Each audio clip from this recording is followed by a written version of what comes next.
I'm Spasia Dinkovski and we're at the Slap Kitchen at Dalston Superstore, and today we'll be making the root and bone sandwich.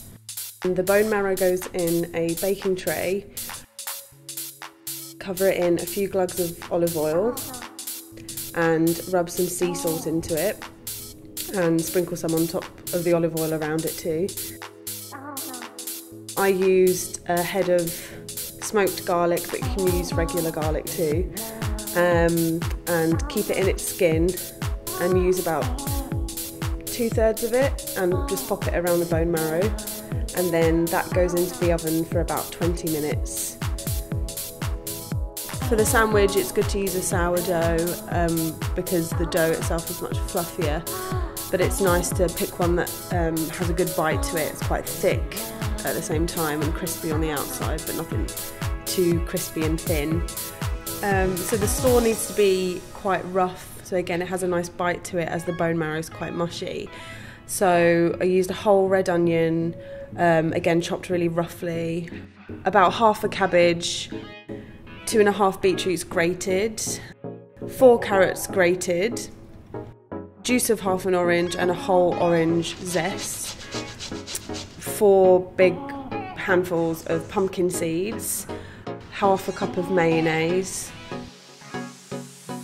about 2 pinches of sea salt, 2 pinches of black pepper, and then just mix it all in with your hands to make sure the mayonnaise and the juice gets everywhere. And this slaw is actually better if you let it sit overnight, because then the orange gets to kind of seep into the cabbage and the onion and everything.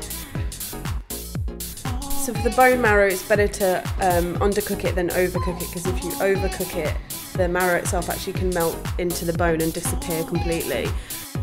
Let it cool off a little bit and then scooped it out and then mixed it in with the garlic and the oil that's still in the baking tray, and then I put it back in the oven for about 5 minutes. So for the shallots, again just a rough chop because you're going to be cooking them down anyway.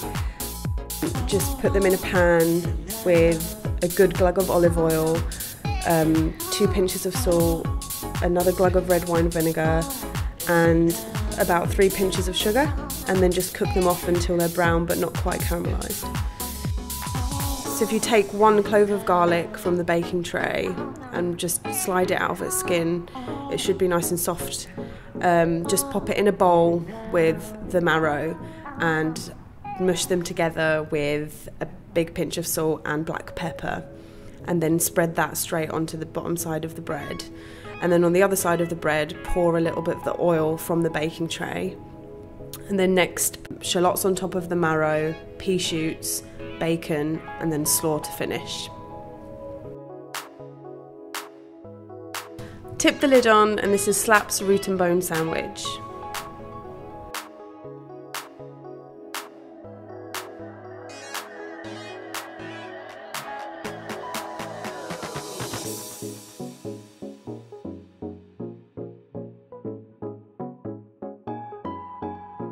Ever.